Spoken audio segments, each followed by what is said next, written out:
Wow, that really is something beautiful, and right close to the beach, offering a really contemporary living in J Bay, exciting stuff. So I think let's start this let's get going. Let's start the webinar. Pieter, being the developer and the visionary to this particular estate, I think you would be best person to start off this discussion with what Kabeljauws means to you and what your vision is for the development. Thank you, Louise. Gladly. If we look at the history, Kabeljauws Beach has, over the past 40 years, been the municipal caravan park of Jeffreys Bay.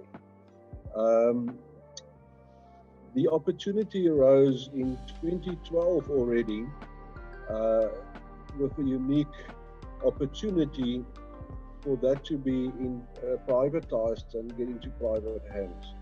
So I took that opportunity, and if you look at the slide, in the video it was also very good to see where we are. There for maybe international viewers that will look at the recording. What is great about Kabeljauws Beach is especially tourists, international tourists, South African tourists, always start in Cape Town, then move along the Garden Coast, and then there's a gap between the Garden Route, the well-known Knysna area, Penthouse Bay, and Port Elizabeth and the Eidie National Park. And Jeffreys Bay, and specifically Kabeljauws Beach, fill this opportunity to extend your trip and your position along the south coast of South Africa. What is, if we move to the next slide, please, if we zoom in a little bit, there you can see it clearly, where Kabeljauws Beach is situated. What's very important is accessibility to Kabeljauws Beach, is that we're only about 50 minutes from the airport, and we're about 5 minutes away from the national highway which connects Cape Town to Port Elizabeth and all other amenities. Also marked on that map is the Eidie National Park, which is also a huge tourist attraction. Quite frankly, it's the national park in South Africa with the highest bed occupancy in South Africa, interesting enough, which houses which incorporates the Big 7, not just the Big 5, because it includes the ocean. So that's where we are. If we move to the next slide, it puts it more into picture.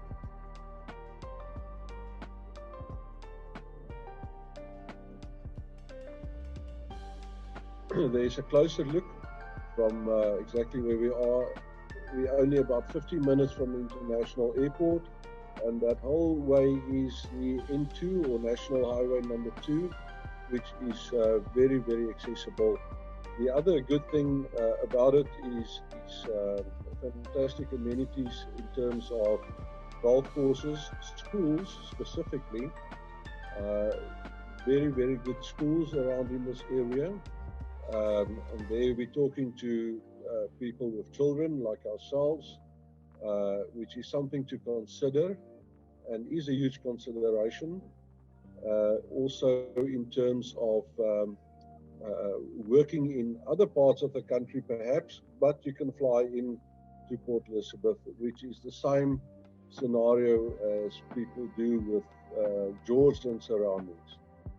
Here, the only big difference in this case is you're right on the beach, and you've got a fantastic setup in a secure complex. Is there another slide there?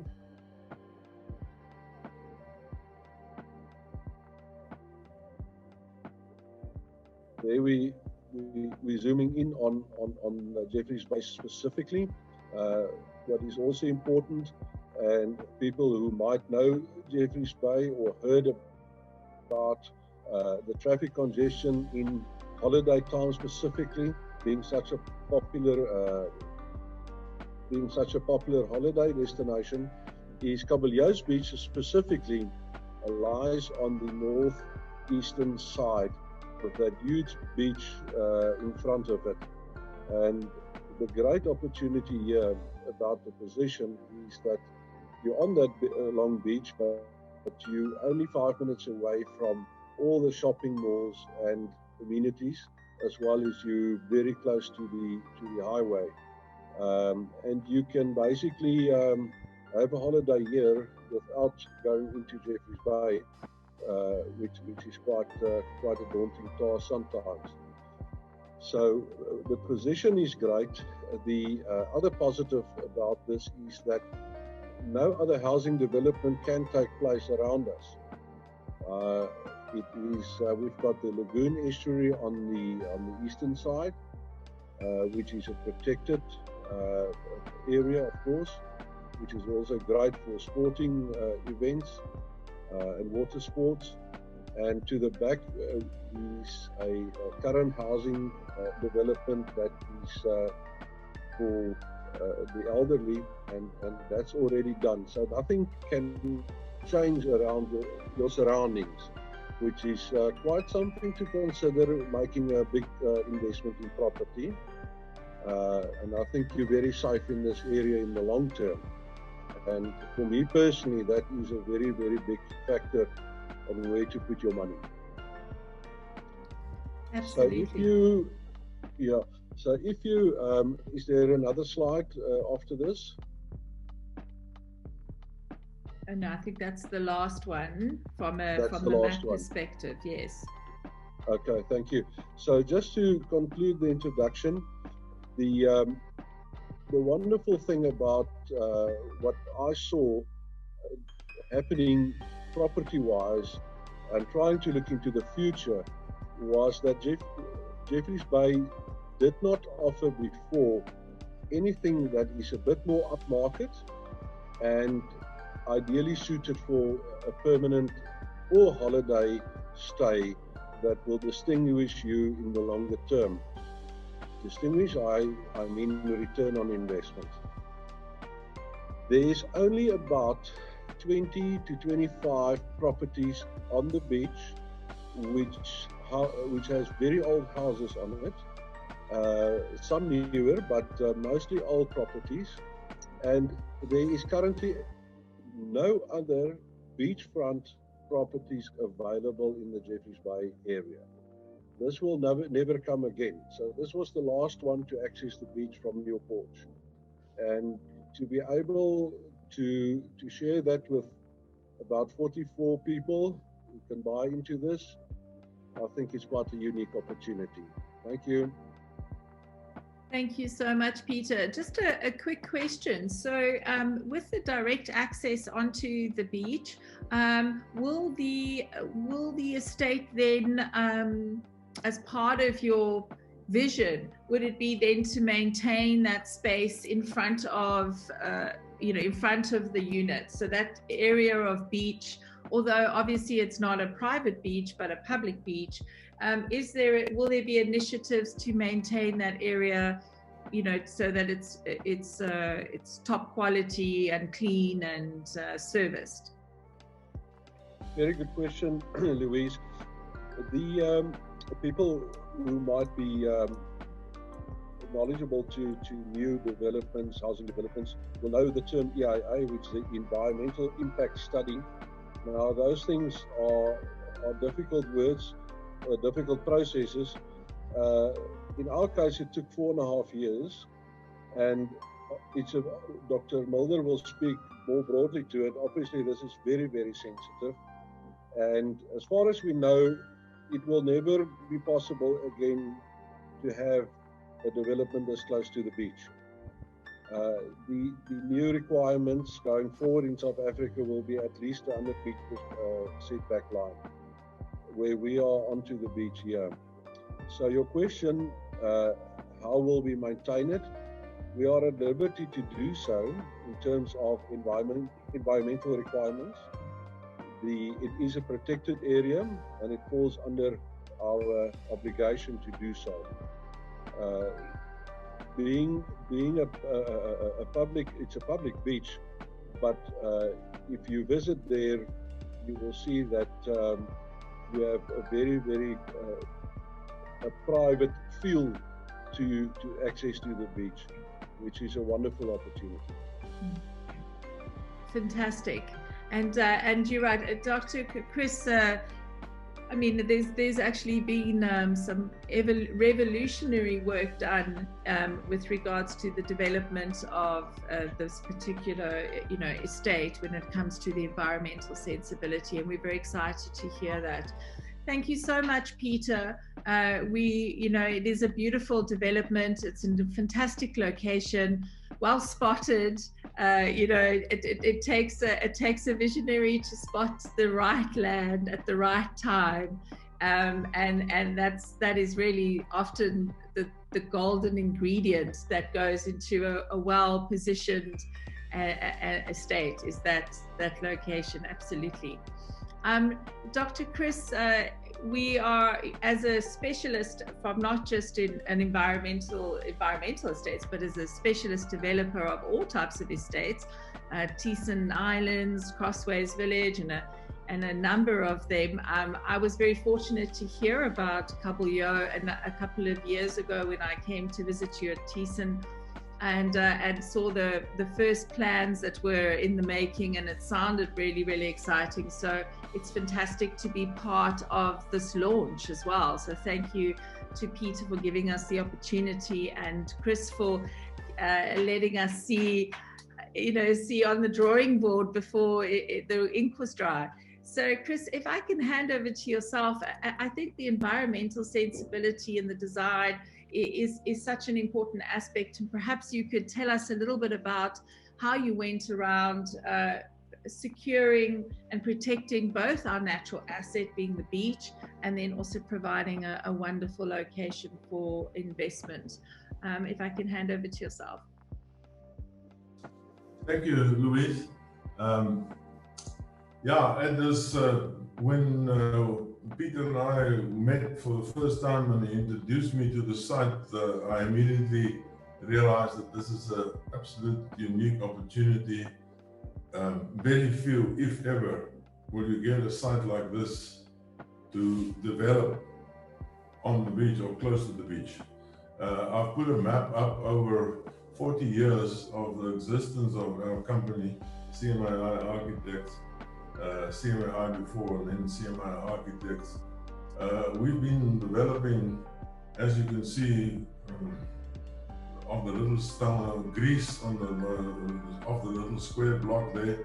We did work in Rwanda, Angola, Mile 14, Namibia, Veldorf, Paternoster, Cape Town, Gordons Bay, Stoke Bay, Knysna, Bezula, Teeson Island, and Belvedere, and then Jeffreys Bay, Kabeljauws, Plettenberg Bay, and then we also work in Madagascar, Mauritius, and Seychelles.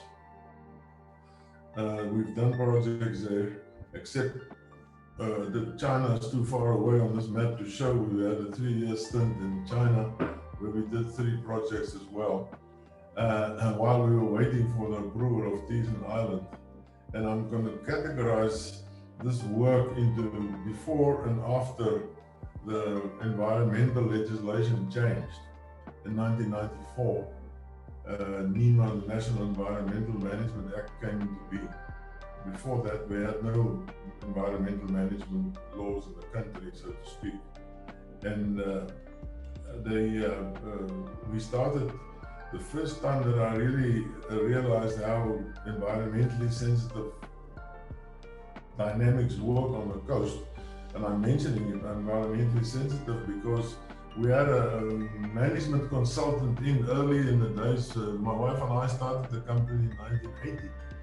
And about 1984, 85, we got a management consultant in to look at our company, our weaknesses, our strengths, and so on, and do a SWOT analysis. And the guy said to me, "What do you want to be known for one day if you are known?" I said, "I think environmentally sensitive coastal developments." And as you can see, we did some work interior as well, of course, but you can see on the coastline is where we've operated for 40 years. And Teeson Island was the first time that we ever came into being with the new environmental legislation. There we had the authorization, and the island was at 1.2 meters above sea level, and the authorization said you got to be, all the floors have to be 3 meters above sea level. So we had to improvise and design stuff, which we did. And we reached the 3 meters by canals and digging and taking 7 years of environmental studies to get there. And when Pieter showed me Kabeljauws Beach, I realized that this is an absolute unique opportunity because, as he said, it was a caravan park, the old municipal caravan parks. Every town on the beach had a caravan park, and even off the beach, there were caravan parks all over. And there were ablution blocks, and there were caravan sites, and there was sewer, and then, as with many municipalities, they start selling these assets. Municipalities start selling caravan parks, open parks, playgrounds, whatever, for various reasons. And then Pieter bought this place, and he said, the fortunate thing is that there was development before, but it's absolutely on the beach. Absolutely the closest size I've ever worked on, so close to the beach. I think in the ads we're saying it's not close to the beach, it's not 100 yards away from the beach, it's on the beach. And that in itself, with the new legislation, brought a lot of questions. How do you protect? There's, we all know about sea level rise, and we all know about climate change, and the new legislation asks from us, how are you going to protect this site from sea level rise and climate change, and things like tsunamis, which we've heard about before, and a couple of tsunamis, once or twice we've been influenced in the last couple of years by a tsunami or a tidal wave or an action. And the question was put to us from the environmental authorities, how are you going to protect this site from sea level rise and storm surges and tidal waves? And it was a challenge. It was, as far as I know, never done before. I might under correction, but I don't know any coastal development that has done what we've done here. And that is, if we can go to the next slide, I will talk about it. We've protected the site with a buried revetment. Now, what is a buried revetment? If you look at that oval picture there, the blue oval in the right-hand corner, you will see a guy standing there, and then there's a what look like a grey structure there. Those are gabions, solid rock gabions dug out, and they are 2.5 meters deep. Those blocks are a meter each plus 3 on 2.3 meters deep. In fact, we dug a trench with the help of a coastal engineer, a guy that I know very well, worked for with years, and I trust him. And he said the only way you can protect the beach is by a revetment.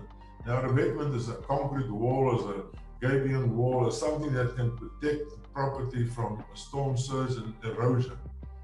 And basically what we've done there is spending millions of rand just behind the beach in the Fort Dune. We dug out a huge trench. That flat bed at the bottom, the grey bottom there, is a Reno mattress. It's a rock basket flat, and then 2 on top of it. And once we've built it all, we covered it with sand. It's done, it's dusted. You will never see it again, but it's protecting the entire development from coastal surge, from storm surges or whatever. So if the sand beach washes away, which does happen in some of our developments in this country, and I think that's where the question came from, how are you going to protect it? And we engineered and designed this in such a way that we can protect this entire development, which we did. If you look at the section right at the bottom, and there's another thing I want to mention, and that's on the left-hand side next to the road. There was a stormwater problem in the area because this is a caravan park. Nobody really worried if it did flood sometime or whatever. It was just an open space with a bunch of ablution blocks. and there was storm water, and they built Rieg that developed on the eastern side of us, erroneously too low. And when there's a storm surge or when there's a lot of rain, the storm water collects next to the road. And part of our brief or part of our approval was that we got to handle the storm water for the rest of the town on the site. So we designed that. We designed a retention pond, as you can see in that little red circle there at the bottom. There's a retention pond, which is maybe flooded once in a blue moon or once every 3, 4, or 10 years. But we've prepared it. We've provided the municipality with a solution on the stormwater issues. So there's a stormwater retention pond, and when it flows there, it will sit there for a couple of days and then it will recede. But we've managed to capture the stormwater and manage the stormwater. So on the rear side of the development, we've protected it. On the front side of the development, we've protected it with a revetment, and then we designed the development within those parameters. And I think for us, it was a unique situation. We came up with a unique solution to protect that development for any storm surge in the future, for sea level rise, as well as tidal waves. And I think that in itself is unique. And then we managed to, and Eugene, my partner, will talk about that on the layout and the design. It's not a big site, it's just over 2 hectares. And there's only 34 opportunities or 35 opportunities. Now, to get such an opportunity today on the beach, I think it's non-existent in the country, totally non-existent. And that's what makes it so unique, and that we hope it will turn out that unique at the moment. It certainly does from the houses that we've built and the things that we're seeing. I think it will be an absolute unique development. There's a security fence around it, there's cameras, access control already in place, a restaurant coming. So with that, I think, I want just to mention there on the top line, you see sensory value, environmental value, socioeconomic value, and social value. That's to us creates enduring value. We so often go to a place and we say, let's go eat tonight, let's go there. Why? No, it's nice there. Have you ever thought why it's nice? Because those 4 values are present. If one of those values are missing in a shopping mall, in a hotel, in a restaurant, in a development, if one of those values are missing, you don't get enduring value. So the sensory value is what you see. You arrive, oh, wow, look at the waves. Wow, it's so close to the sea. That's sensory value. Your eyes and your senses are telling you this. Environmental value I've addressed with the revetments and the stormwater management. Socioeconomic value. If people want to go and sit, they want to go and sit at the restaurant in the front. And they want to go surf, they want to see the surfers, and they want to see the beach and the boats. That's socioeconomic value and social value. They're going to sit there. It's nice here. It's nice because those values are in place. And if those values are not in place, you won't get enduring value. And I think this is one of the most important things. There will be enduring value. Your values will increase. Your property will increase over time. The resale value will increase over time. The economic value will increase over time. And if you don't have that, then there is an enduring value. Absolutely. Thank you, Chris. It's a very, very interesting. So just a quick question, and I don't want to, it was just to keep the eye on the time. So this particular solution that you've now got in place, it is obviously part of the environmental impact report. Does it need to be maintained? Is it required that every certain number of years the infrastructure is reinforced, or the system needs to, any part of the system needs to be replaced? Or is once the system is in place, that's it? This is not going to be it's a footsteps. How does it actually work? It was part of the environmental requirements that we got to have to design a solution. The revetments are Gabion boxes of meter by meter by meter. Boxes are full of stone. And we fortunately, we were experienced in that, in terms that on Teeson Island, all the canal edges, we designed like this. It's a plastic coated galvanized wire, and those Gabion boxes on Teeson Island have been in for 20 years now. There's not a single rust detect in the water. There's not a single subsidence or whatever. So we were quite comfortable with the Gabion option, and the coastal engineer which we had on Teeson Island and here Laurie Barwell helped us with this thing, and we said, let's use Gabions again. We understand the product, we understand how it works, and your question of maintenance, you can see on that little sketch in that oval there, that blue oval on the right hand side of the set. The revetments. A revetment is a barrier. It's just a solid barrier, and those revetments are buried in the sand. They're covered. You won't. When you walk there today, you will not even know it's there.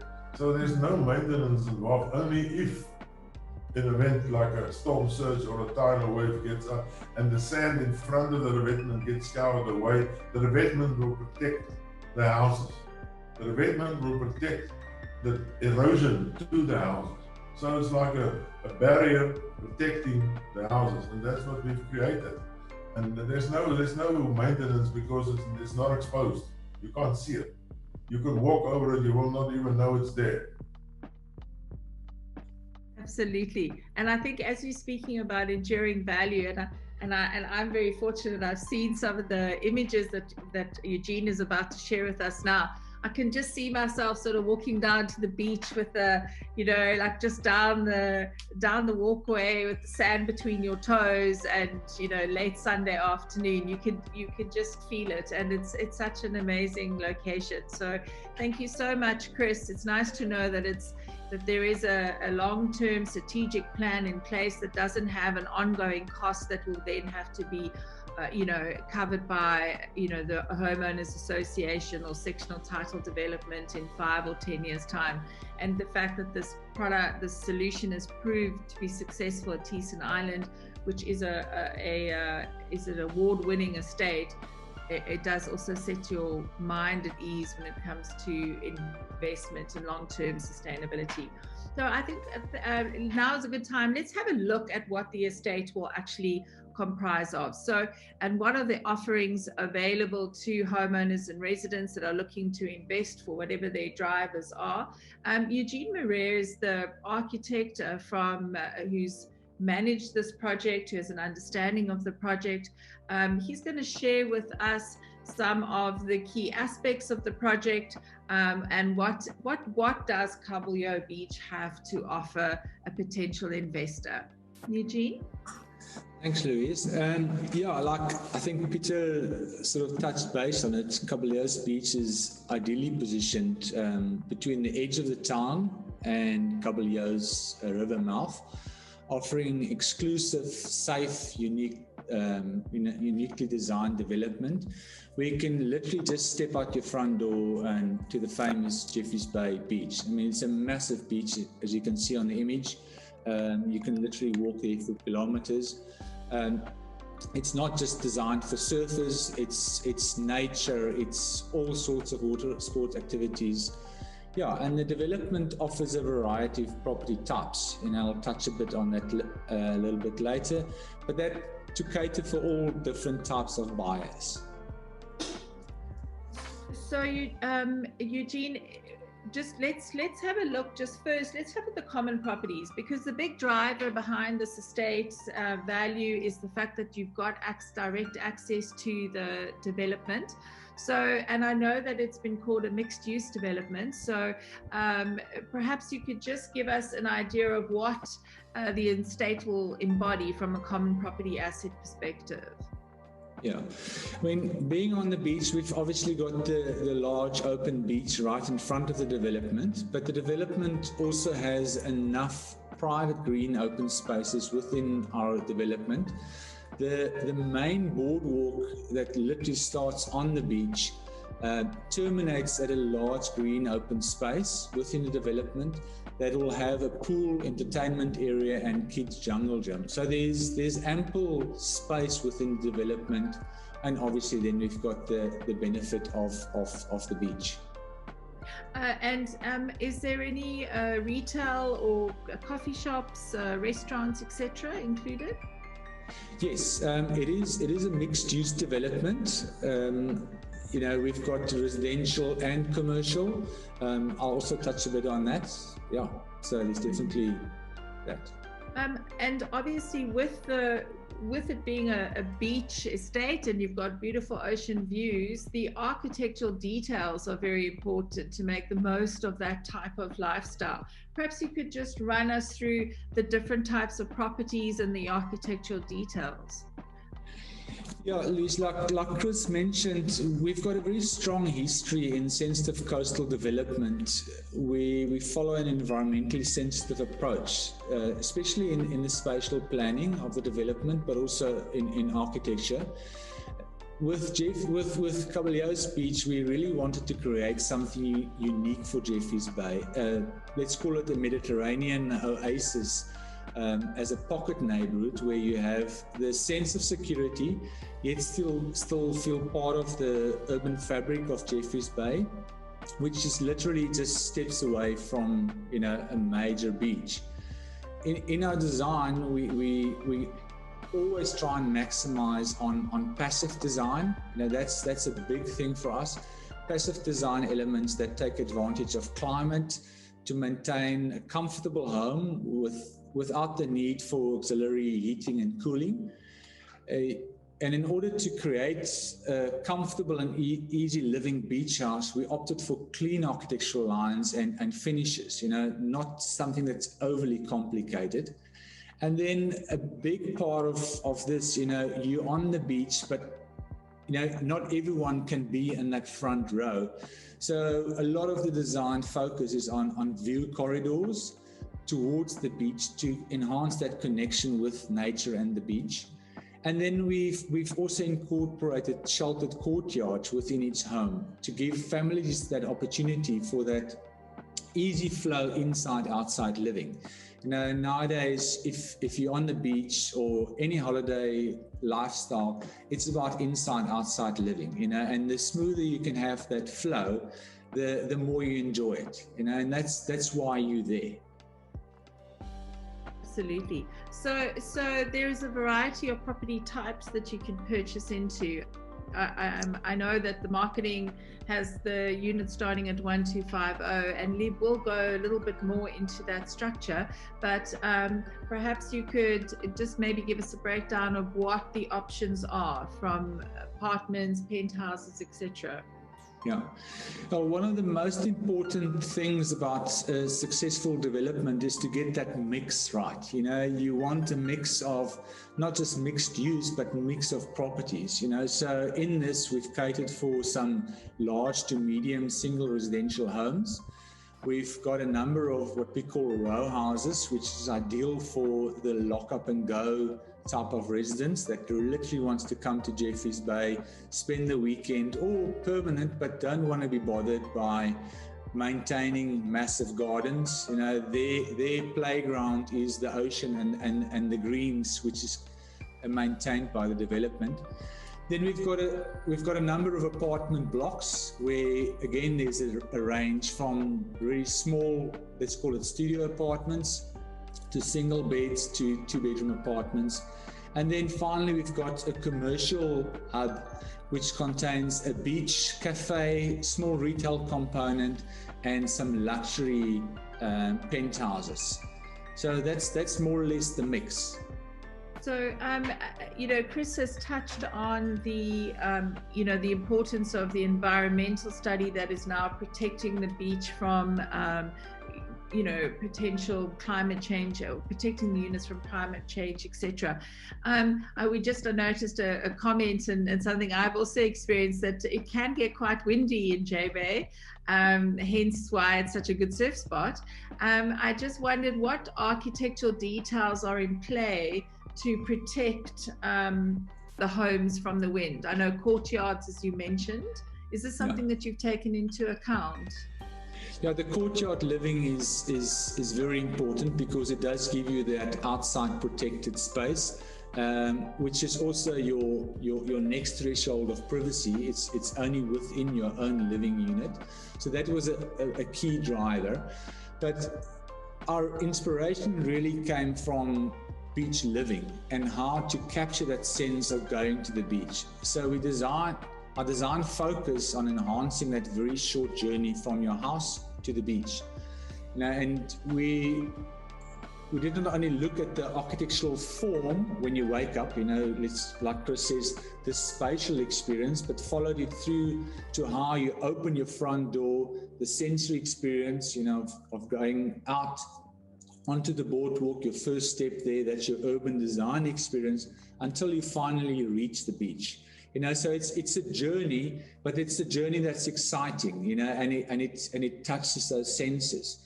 So we really try to capture these sensory experiences in Kabeljauws so that it really gets its deserving, what we call sense of place, which is very important for any place. And another hot topic is always sustainability. How have you approached the sustainable sides? I'm assuming that the actual units themselves are positioned, are well positioned. Is there any other sustainable features or green infrastructure that's in the home? Yeah, I mean, nowadays, people always ask, how green can you go? So we've got the natural, hot water, solar, all those wonderful things. But like I mentioned, the biggest component with sustainable or green architecture, we always say, starts with the passive design. It's how the building is orientated. Does it get enough sunlight in? Can you have some natural ventilation? If you tick all those boxes, you can really minimize your need for, let's call it, alternative means of ventilation, heating, cooling. So that's the biggest driver. Yes, and then all other items like rainwater harvesting and solar and all of that come into play. When folks buy into residential communities, initially the biggest driver comes down to security. And, with such an open lifestyle space, what type of security measures have you put in place from an architectural perspective? Well, I agree. Security measures is vital. We implemented it throughout the development from an urban scale to the individual homes, just to create this safe pocket neighborhood within the area. So we've got perimeter walls and fencing, a clear view type of fence that's see-through, so you don't lose that connectivity, and it's electrified at the top. Then we went with a lot of thermal cameras that's all around that's monitoring the perimeter, whilst residents can enter and exit, at a controlled gatehouse or pedestrian gates through biometrics. And that, obviously, the beauty of that is, when you go to the beach, you don't want to be carrying keys and stuff like that. So you don't, literally, when you exit the house, you close the door and it all works on biometrics. So you don't need that hassle of additional keys. We've even gone a bit further and looked into the future, and in our gatehouse, even incorporated a drone landing platform for future surveillance if we need something like that.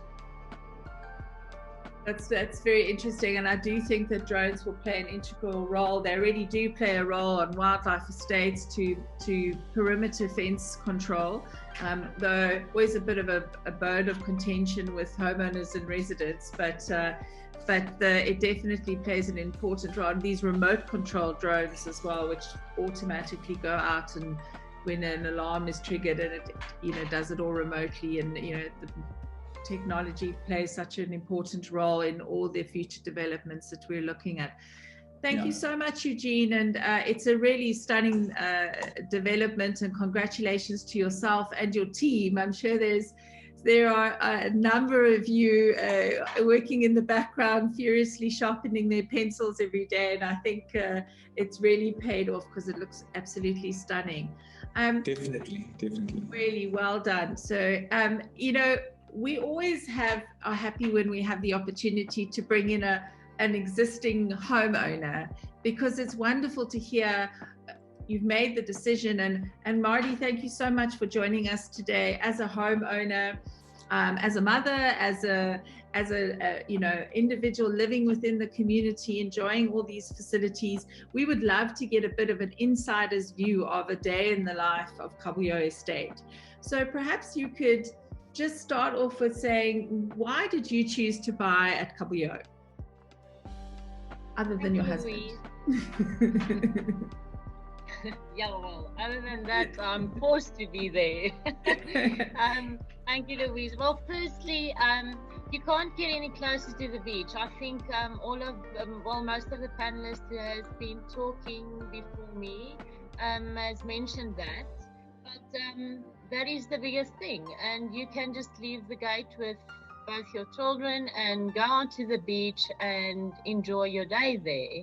And I think with all the available facilities, one should really have to leave the estate.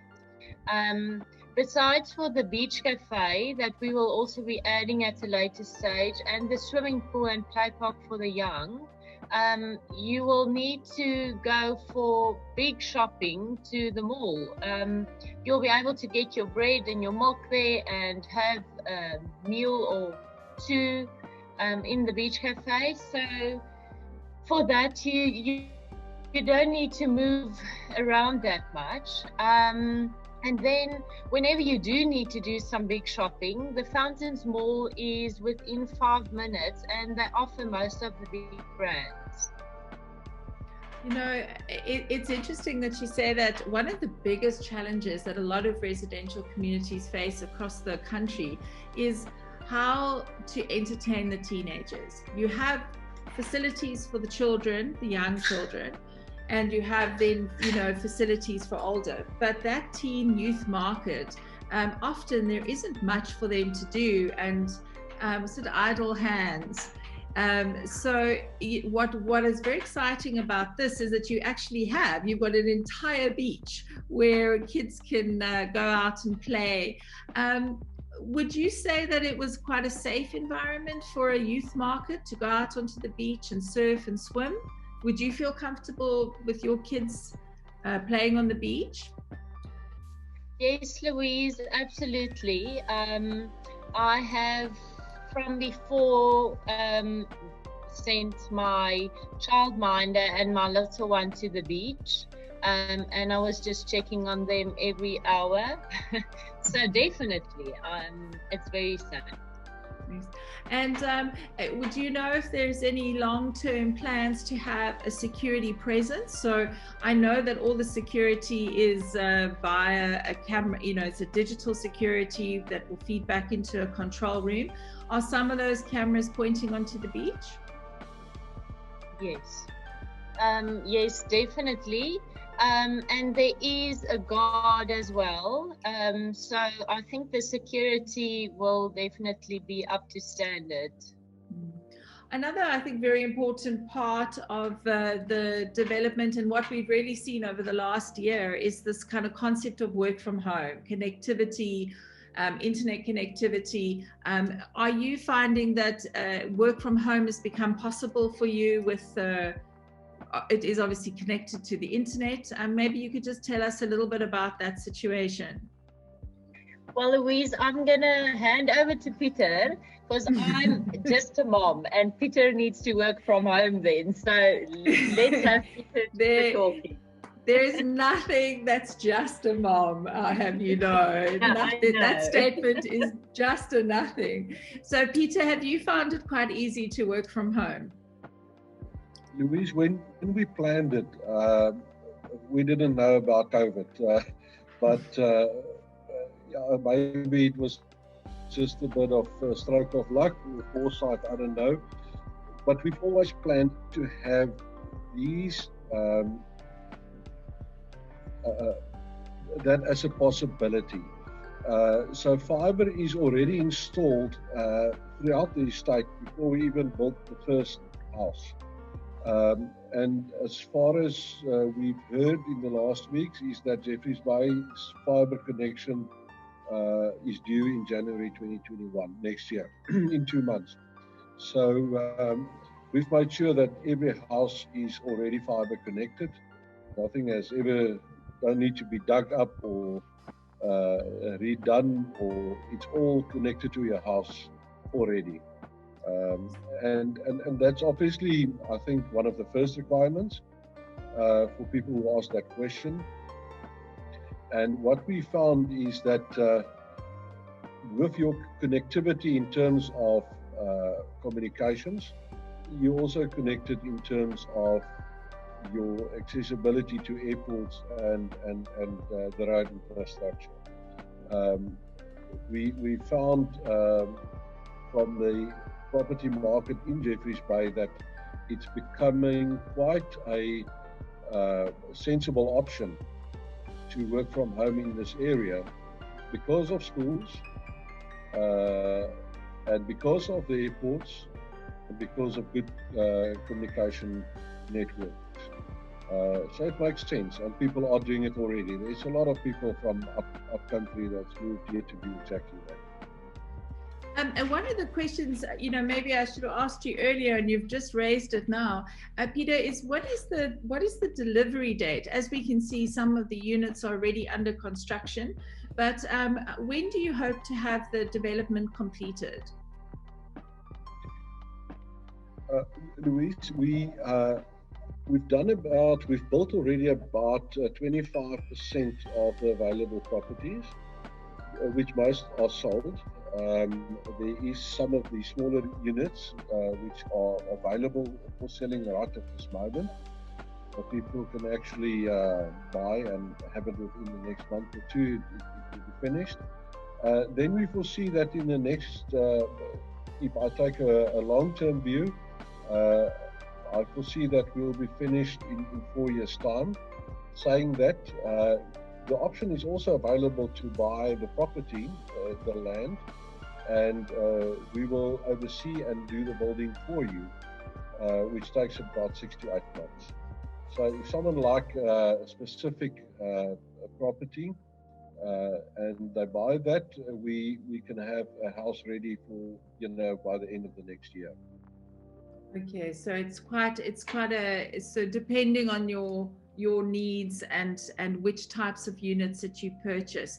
Thank you so much, Peter. And I think that is a good opportunity for Lieb to step in now. So Lieb is the sales manager of the development, and he's been a resident in Jeffreys Bay for approximately 7 years, if I have that correct. And he is a resident at the estate. He's living the life on the beach. So we say that with slight resentment, and yes, and so Lieb, tell us a little bit about the types of units that are available. What's available in the market? What can investors look forward to? Well, hi Louise. Currently, we are finishing up with our first 8 apartments in the back of the development. Starting at 1250, we've already sold 2 of them, a bit cheaper, and they go up to 2-bedroom, 2-bathroom apartments in a vicinity of 120 square meters, which is big for an apartment. I think if you look into the front development, there isn't just some of the plots still available for plot to plan to be built. There's also, we're doing on the mixed use where the restaurant is, or the beach cafe is on top of that. We're doing 4 units, which is a penthouse and 2 big 2-bed, 2-bath apartments and a studio apartment, which I've looked at the finishes last week.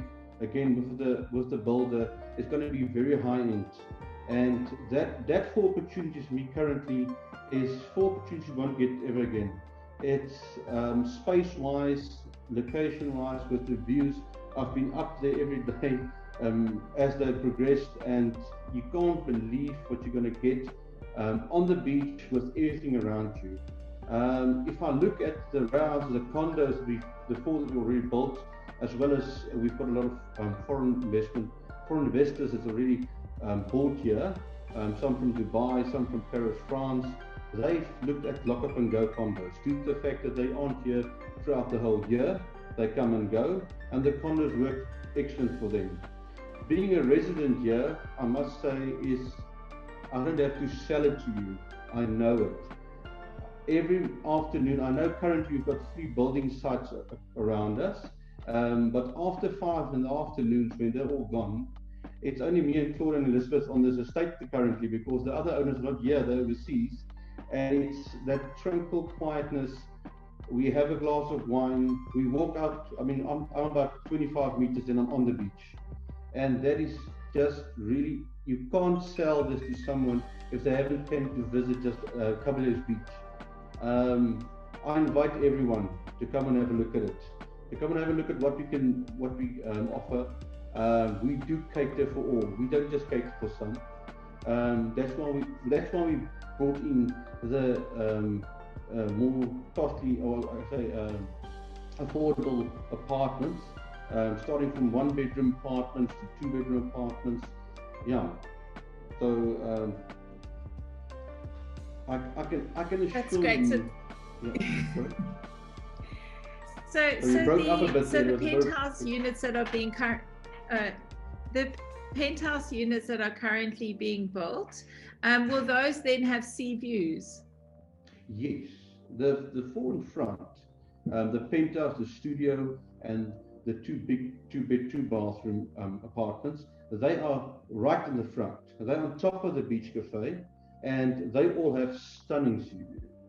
The 3 in front, the penthouse, the studio, and the 2-bedroom apartment A, has got 180-degree sea view. You can't be more in front than that. Not even Peter's house, that's in one of the front properties, is in front like that. So it is absolutely, it's got stunning sea views. Mm-hmm. And so if we look at it's always important to have a critical mass when it comes to a development. So are you at the stage where you have looked at levies, and what can an investor, what would the levy structure be for a potential investor? Well, investors investors will probably laugh at us as they ask us why we started. We started at 1,250 Rand a month for your homeowner's levy, which is quite low for any unique investment like this. If I look at any investments in Dias, Pansy Cove, your levy alone is 7,500 Rand a month. For a homeowner to own a property in Pansy Cove is looking around 15,000 Rand a month with rates and taxes, all of that, before even paying his bond. Here, you've got the opportunity to come in early in the development with low cost, I mean, you get buck, you get a lot of buck, where in the other places, it's becoming more and more unaffordable. And here, you still have that opportunity. And that opportunity is going at the moment. It's not going to be here for long. So yeah. So the current levy structure is 1250 per month. For the sectional titles, they're starting at 15 Rand a square. So, for instance, if I take apartment B, 33B, which was the first one that sold, his levy is about 925 Rand per month. And do you have maybe a question you haven't quite got an answer yet for, but is there a levy sort of stabilization plan in place so so that those levies will sort of maintain at that rate? Yeah, obviously the levies will increase yearly per annum. That rate will still be discussed on a percentage of what it will escalate to. But as the development go on, obviously with the infrastructure, everything happening, all the facilities coming, that level will go up. I mean, everything has to be looked after, has to be maintained, etc. Our security-wise, I mean, we have phase 1 of 5 phases with our security. Obviously, we will come to a point where we'll have guards through the day and through the night, not just from 6 in the evening to 6 in the morning, but also throughout the whole day, throughout the night, and more guards. And that's a costly thing if you look at developments like this, especially if you bring in security and you want to give your investor that sound of mind you're buying into security and high-end security, not just it's not all high walls like you get in Pretoria and Johannesburg with people having 5-6 meter walls and electric fencing on top of that. When you come to Kabeljauws Beach, you come and visit me, and you walk in, you look around, you're like, listen, but it's so open, the spacious, it's that feel, that is not, you can't explain that. So I invite anyone to come and have a look at it. I think for folks coming down from Johannesburg, like you said, it's just such a different way to live, and you know, living in a safe, open space changes your lifestyle and the lifestyle for your family instantly. It is an amazing thing. So just regarding the development, so will there be, from what I understand, that you've mentioned sectional title and freehold. So if you're choosing to purchase a freehold property, is it a freehold property and you want to build yourself, will there be a set of architectural guidelines that you follow? I know Pieter mentioned that you can use the building team. Is that mandatory to use the building team, or can you bring in your own team? How does that process look? Well, if you want to bring in your own builder, obviously we've got a panel that has to approve the builder. We'll have to go into his history and see what he has built. He has to present it. We're not going to have anyone just built here because we don't want to. We're looking at what's already been built, and we don't want to downgrade from the presentability of the whole development as it is at the stage, and we don't want to bring in just any bucky builder, as they call it in Jeffreys Bay. Sorry for that term, but yeah. So I first-handly did see with the PARs, Chris and Claudia Parr from Paris, France. They were the first people to buy into development and do a proper plan. And with our team, with CMAI and the builder that we used on that property, they were sitting in Paris and they had no worries.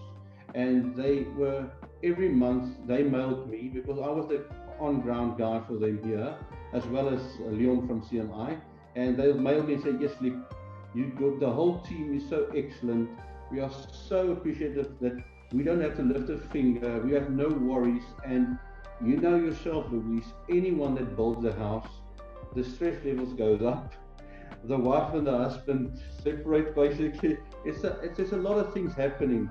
And I must say, I've saw through that whole process of building their house, how smooth things went, how good things went.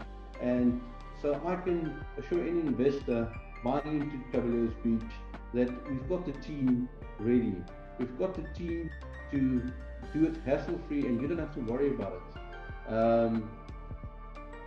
I've worked with a lot of architects and a lot of builders in my 13 years of being in the property business, and I must honestly say CMI were the most professional architect team and the most high-end tech-wise team that I've ever worked with. They came onto the development with the materials, renders and things that not a lot of architects already work with, and systems that they already work with.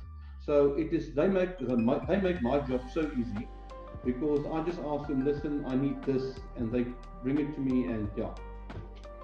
So I think it's interesting that you say that, because of the types of different properties that are on offer, so whether it's a permanent resident looking to semi-grade down from Metropole or a pure investment perspective, short-term rentals will obviously play quite an important role for some homeowners. And I know that short-term rentals can often cause a bit of a bone of contention if they're not managed correctly. What is your plan for short-term rentals? It will be allowed, so will you be able to Airbnb, for example, or use a digital platform to market your short-term rental? And how does that security side of the process, how will that be managed? Okay, that's a very good question, Louise. I've handled for the last 2 years. For the last 2 years, I had the opportunity to rent out 2 of our houses, a 3-bedroom and 2-bedroom, and we only did Airbnb with it, and it worked quite good. And to look at the securities perspective with the biometrics that we have, when you have clients in your house for the weekend or a week or on holiday for 2 weeks, and they've got people visiting for the evening, they will rock up at the gate. Our security team will ask where they're going. They've got an intercom system in place that they just dial their number and they come and they collect their clients or their visitors at the gate. Luckily, with the development not being that big, any house is within 25 to 50 meters from the front gate. And if you have people coming in for 2 weeks, let's say holiday people coming to Eugene out of December in high season, and we will take the children and the husband and wife, all of them, will do their biometrics for them for that 2 weeks. So they'll have access going in and coming out and for the whole period of time. But when they go out, the day they check out, they will be taken off the system again. So that's just our way of controlling who's in, who's out, and not everyone having a button to press to open a gate or open anything. So I think that answers your question. Absolutely. I just had one more question before we move on, because our time is now coming to an end. What about parking? Where is there parking and for vehicles and space for sport, sea, ocean, Yeah, okay. Boats, etc.? Yeah, so actually there's a few aspects I want to talk about. Firstly, just start with the beach cafe. Next to the beach cafe, we've got quite a big parking space for the public to use the beach and obviously visit our cafe. And then within the development, we've got certain areas that for public, for visitors parking as well. And then obviously, if you look at accessibility throughout the, well, how can I say it now? Sorry. Let's take the four apartments on top of the restaurant. They all have their own parking. Obviously, they've got a single garage each, but there's also public parking situated next to that, inside that carport area. And that will be mainly used by the restaurateur and the staff and so on. But next to them, they've got a big open parking space. So when you get visitors in the development, on the other hand, you obviously, doing plot and plan, you're going to have your own single garage. And next to that, we've got two little gates opening for another parking inside your courtyard. So there's always 2 to 3 parkings available on your yard, depending on a double garage or single garage, and then obviously the guest parking as well. Fantastic. Thank you so much, Lieb. And so we don't run out of time. I think this will really then brings us to, what many of us are probably thinking is, it sounds amazing. We want to go, we want to move, but what are the commercial opportunities for us? Can we move our business? Can we work from home? What are the commercial opportunities? What are the schools in the area? It's one thing going to a town on holiday, but it's very different moving there as a permanent resident. So Rieg and Eidie are 2 residents of Jeffreys Bay, long-standing residents of Jeffreys Bay, successful business owners, those of you who know them with their YouTube channel and other digital resources that they've made use of over this period. So they know all about working from home. And perhaps you could just give us a little rundown of what the lifestyle's like, what you found your commercial opportunities have been like, getting around the country, things like that, just for the practical side of living in Jeffreys Bay. Louise, thank you very much. I think to answer that, we kind of need to start at the beginning. And for us, Jeffreys Bay was a holiday, a place to come to holiday with our family for many, many years. And every year it became more difficult to go back to Gauteng. And about 12 years ago, we decided we are going to move down here. We got married down here in 2000, barefoot on the beach. And I think it's always been a dream to live in Jeffreys Bay. And I think once our children were born, we said we'd love them to grow up in a small town, not necessarily in the big city. And for us, Jeffreys Bay is that. I mean, it's a small town, and you definitely have a small town vibe, but it's not like you're living between nowhere and narrans, for lack of a better word. I mean, it's actually a place. I think a lot of people come down here in December, and like Pieter mentioned, the traffic is a big problem. I mean, the amount of people between Christmas and New Year, like almost 2-3 times the normal amount, you know, so our roads can't handle that amount of travel for those 5 days. But for the rest of the year, it's actually an amazing town to live in. I think from kids growing up here, the variety of schools we've got access to, the facilities, the shops, the doctors, there's a new hospital being built in town, you know, things like that. It's a brilliant town to live in. And I think commercially, it's a very difficult question to answer. I firmly believe a business can flourish anywhere.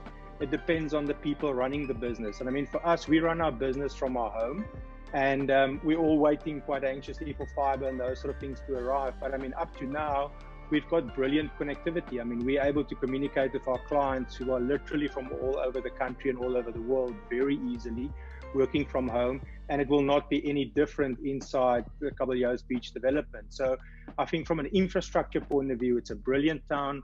It's well looked after by our municipality. And yeah, I mean, I can't think of a better place to live. I mean, I think Eidie will agree with me. I concur. And from a school's perspective, are there both a mix of sort of primary and secondary schools in English and Afrikaans medium?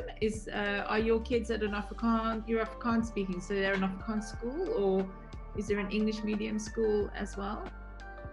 We moved here when they were still in kindergarten, and we decided to put them or to school them in English. But all of the primary schools, the kindergartens and the high schools are double medium. So yes, you always have the option to school them in Afrikaans or English, which I think is very important. And we've got that in all our schools in Jeffreys Bay. And you've got a selection to choose from. I mean, whether you want to go government school or private, there is really so many options. Boarding schools as well, or not really? Is a private school, GLA, that's busy building boarding schools, facilities. But most of the time, with Woodridge being so close by and Nikomalan being also now double medium Afrikaans and English, which both host boarding facilities. Yeah. So you mentioned that after your wedding and you fell in love with the lifestyle, you chose. It's quite a big step to move your home from Joburg down to Jeffreys Bay. How did you find the move, and how have you found the community? I'm a very social person. Anyone that knows me will tell you that. Jeffreys is an amazing community. It's people love taking care of each other. I also think it depends on what type of person you are. If you stay in your home and you don't open up, then people cannot love you back. It's a very caring community. That's what we've gathered in the last 12 years. We love this town. I don't think I will ever move from Jeffreys. It's like living a dream, living in paradise permanently. You cannot beat it. Can't beat that. No. Living in paradise permanently, it sounds amazing. So obviously there is young families coming in to look to move to have their children and to start their sort of first time home ownership in Jeffreys Bay. But there is also an older group, our silver dollar, so the older generation that perhaps would look to retire into the estate. You mentioned earlier that there is new medical facilities. What are the current medical facilities like? And if somebody's looking to retire, is there a kind of emergency medical solution, ambulances, etc.? Okay, it's a couple of answers, but I mean, for instance, my mom is in frail care in Eden Glen, which specialized in a lot of illnesses. Can you call it old age? Old age illnesses, like for instance dementia and Alzheimer's. Yeah. I forgot. Sorry, Alzheimer's. We've researched. No, sorry, that was we've done a lot of research, and we actually moved her from Gauteng to Eden Glen because it was the best facility for the money. Not just to put her in a cheap facility. It's so well run. Yeah, I think it's one so of the best well in the country. managed. I mean, Eden Glen's got it's a big estate. I mean, it's not far from Kabeljauws estate. It's got blue standing houses and everything, but to have a frail care facility is it's a specialist felt. So in that way, we can really recommend that. And then with the ambulance services. Yeah, I think just to add to what Eidie's saying, there's sufficient doctors in town. And I mean, if you really don't find what you need, Port Elizabeth, as Pieter also mentioned quite a few times, is only 50 minutes away where you can find any specialist you need. There's a very good private and state hospital in Humansdorp at this moment. And then, like I said, there's a hospital being built. And then I was involved with Sea Rescue. For me, I'm still involved, but I used to be the station commander for Sea Rescue in Jeffreys Bay for 10 years. And knowing a lot of emergency services, all the way from the ambulances, etc., our emergency services are, I would say up to standard, very good. And I think Madi also mentioned about the beaches and the things like that. Our beaches are managed very effectively. And yeah, I mean, I think at the end of the day, it's up to everyone to keep themselves safe. Oh yeah, and then with Jeffreys Bay has always been a blue flag beach, which I think is also a big plus for the town. Absolutely, being on a blue flag beach, and we can really hear from what you're saying how much you enjoy the lifestyle and the environment. So you moved down, you found that you've got connected into the community quite easily. Obviously your personalities do play a role in that. There's sufficient medical care, opportunity, connectivity. I mean, there's a lot of benefits. Tell me, if you are having to travel outside of J Bay for business, I know the airport is close by, but are you finding that there's sufficient airlines, flights? And I do understand with COVID now that has played a bit of a role in the reduction, but outside of that, did you find getting to accessing other parts of the country quite easy? No, how have you found that? Well, I think highlighting COVID right now, I think the flights coming into Port Elizabeth is quite limited. But I mean, outside of COVID, there was never really a problem finding a flight to Cape Town or Johannesburg. And as part of my involvement of Sea Rescue in the past, I did travel quite a lot. And that was never an issue. And I mean, back when we still lived in Gauteng, I used to drive between Johannesburg and Pretoria every day for work. And I mean, like again, Pieter mentioned, right now, there's a lot of people who commute, who would live in Jeffreys Bay and either work in Uitenhage, maybe at Volkswagen or one of the other bigger companies, or in Port Elizabeth. And it's an absolute pleasure to travel on the N2 into Port Elizabeth in the morning and back. I think most people coming from Gauteng would be surprised that you can be on a double-lane highway with, I don't want to say no cars, but I mean, it's nothing compared to what you are used to. You know, when you come in Gauteng and there's a 5-lane highway and it's gridlock, or Cape Town for that matter. So, I mean, I think from that point of view, our connectivity and our accessibility to the outside world is brilliant. I think there is another small airport as well in Paradise Beach for people who have their own aircraft or helicopters who can also fly in. So it makes it very accessible. Absolutely, sure. What a lifestyle! Like I said, I can feel the I can feel the suntan on me now and the sand in my between my toes after the end of this. So I think, thank you so much to everybody who's participated. I think we've really got a nice rounded view of what the development has offered. So if you're looking to make the investment, there are phases, there are different options available at different starting prices. We're looking at approximately a maximum of a 4-year construction period from the time to completion. Obviously, things happen, but that's the guesstimated timeline.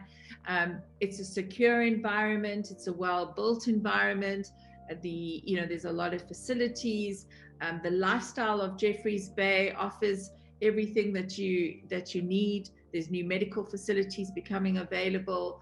So there is the option to not just move yourself, but to move your parents as well, a little bit closer. And I think that's really something, Eidie and Rieg, that was good thinking on your side, to bring your parents with you or your mum with you.